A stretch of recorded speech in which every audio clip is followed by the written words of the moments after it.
Assalamualaikum warahmatullahi wabarakatuh. Waalaikumsalam warahmatullahi wabarakatuh.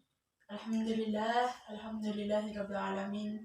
Assalatu wassalamu ala asrofil anbiya'i wal mursalin wa ala alihi washabihi ajma'in. Amma ba'du. Puji syukur kehadirat Allah Subhanahu wa taala yang telah melimpahkan rahmat, taufik serta hidayahnya sehingga pada sore kali ini saya dapat menyampaikan sedikit berkaitan dengan cara anak bisa berbakti kepada kedua orang tua. Kemudian sholawat serta salam selalu tetap tersanjungkan kepada junjungan kita Nabi Agung Muhammad SAW yang kita nanti syafaatnya nanti di hari Yaumul Qiyamah. Amin ya rabbal alamin. Pertama-tama di sini saya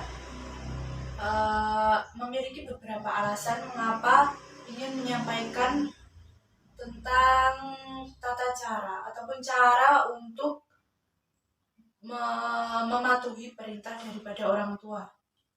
Karena saya prihatin gitu terhadap pola hidup, gaya hidup dari anak-anak remaja di zaman sekarang yang notabene anak-anak sekarang itu mulai melupakan kewajiban mereka untuk berbakti kepada kedua orang tua. Mereka lebih memilih untuk bermain dengan teman-temannya, kemudian mencari-cari pasangan hidup yang mungkin belum bisa menjadi pasangan hidup seutuhnya. Kemudian mereka, anak-anak ini juga lebih memilih untuk mengikuti gaya hidup mereka. Seperti hanya di zaman sekarang itu gaya hidup yang berfoya-foya dan lain sebagainya, sehingga melupakan kewajiban mereka sendiri untuk membahagiakan kedua orang tua. Di mana dalam Islam berbakti kepada kedua orang tua merupakan suatu kewajiban, baik untuk masyarakat muslim maupun non-muslim. Intinya kepada seluruh manusia diwajibkan untuk menaati kedua orang tua, membahagiakan mereka, merawat mereka, sehingga nantinya orang tua mereka akan berada pada fase di mana mereka memiliki kenangan terhadap anak-anak mereka.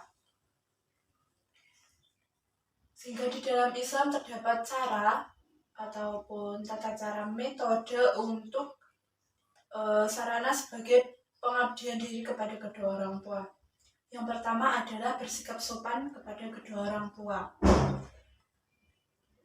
Di depan kedua orang tua, hendaknya kita itu memiliki attitude yang baik, rendah diri, tidak berbicara kotor, selalu menyanjung mereka sehingga tidak menyakiti ataupun melukai perasaan kedua orang tua.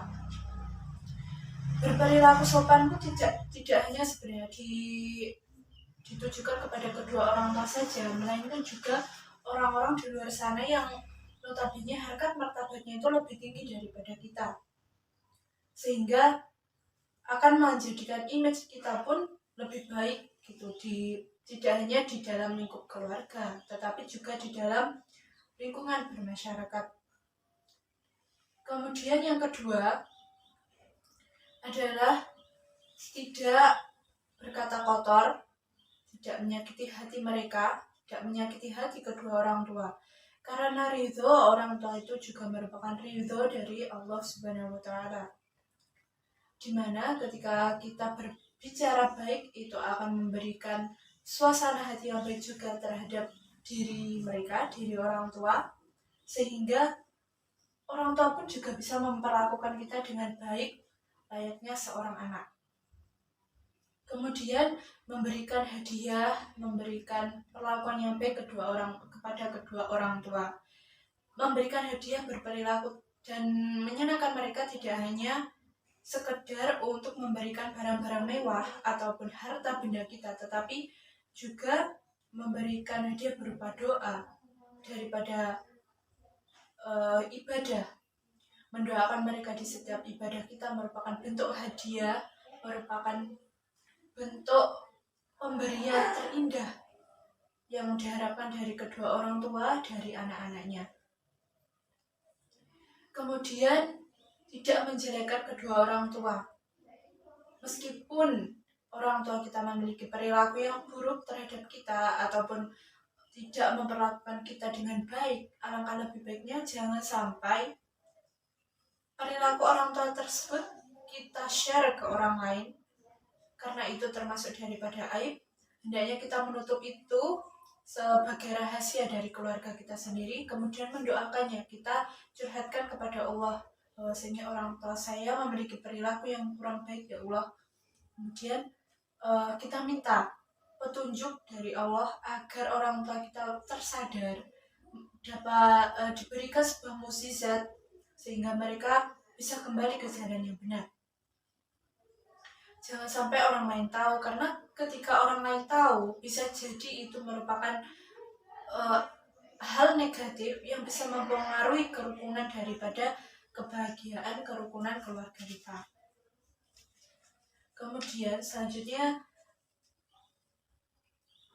Kemudian yang terakhir adalah selalu sabar dan juga tahan amarah.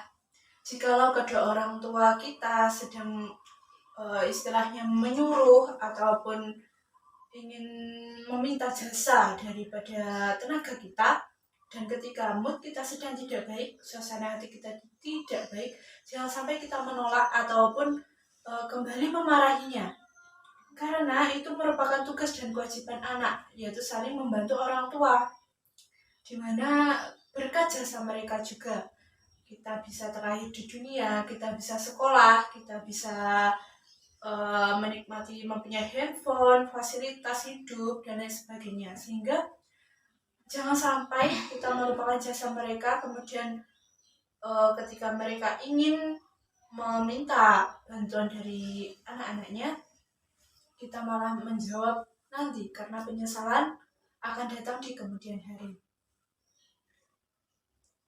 Sekian yang dapat saya sampaikan. Jika ada kurang lebihnya saya mohon maaf. Wabillahi taufiq wal hidayah wa ridha wal inayah. Wassalamualaikum warahmatullahi wabarakatuh. Waalaikumsalam warahmatullahi wabarakatuh.